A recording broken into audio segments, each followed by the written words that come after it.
Welcome to Signal to Alpha, your essential morning market briefing. I'm Lady Muriel, cutting through the noise to deliver what moves markets today. Let's get you your alpha before the opening bell. Happy New Year and welcome to the first trading day of 2026. We're tracking several major developments with significant market implications across geopolitics, municipal policy, and regulatory enforcement. First, the geopolitical landscape. President Trump conducted military operations across 9 countries and regions throughout 2025, marking a significant escalation despite his characterization as a peace president.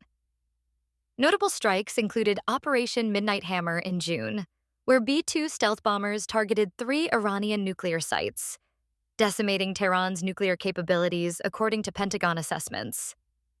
The Caribbean saw Operation Southern Spear with 33 strikes on alleged drug boats, eliminating over 100 traffickers. Yemen endured Operation Rough Rider, with over 1,000 targets hit against Houthi forces since March. Markets typically price in geopolitical risk premiums when these tensions escalate, particularly in energy and defense sectors. On the domestic front, socialist politician Zohran Mamdani was inaugurated as New York City's first Muslim mayor on New Year's Day. The 34-year-old is proposing aggressive economic interventions that could reshape America's largest municipal economy.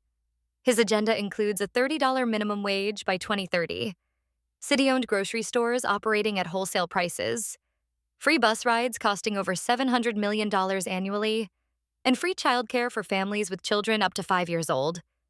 These proposals require substantial tax increases on corporations and high earners, which need state approval. Wall Street is expressing concern about potential economic flight and reduced investment. Municipal bonds and real estate sectors warrant close monitoring. Minnesota's fraud crisis is intensifying with market implications. President Trump claims $18 billion in taxpayer money was stolen through social services fraud. The Department of Health and Human Services froze all childcare payments to Minnesota, with dozens indicted and estimated losses potentially reaching $1 billion.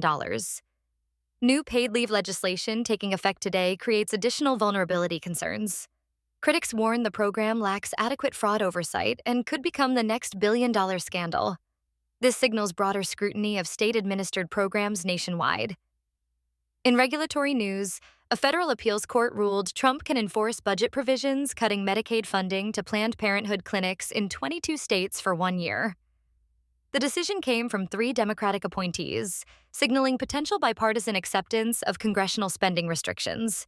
Healthcare and pharmaceutical sectors should monitor similar funding battles. The spirits industry faces headwinds as Jim Beam shuts its iconic Kentucky distillery for at least 1 year. U.S. alcohol consumption dropped 6% over 2 years, with over 16 million barrels aging in warehouses. Tariffs crushed bourbon exports to Canada from 10% to nearly zero. Generational shifts toward cannabis and non-alcoholic beverages compound industry challenges. Beverage sector investors should reassess exposure. Bitcoin currently trades at $87,797 as we enter 2026, reflecting ongoing institutional adoption despite regulatory uncertainty. That's your signal to alpha for today. Subscribe for tomorrow's essential market briefing. Trade smart, stay informed. See you at the opening bell.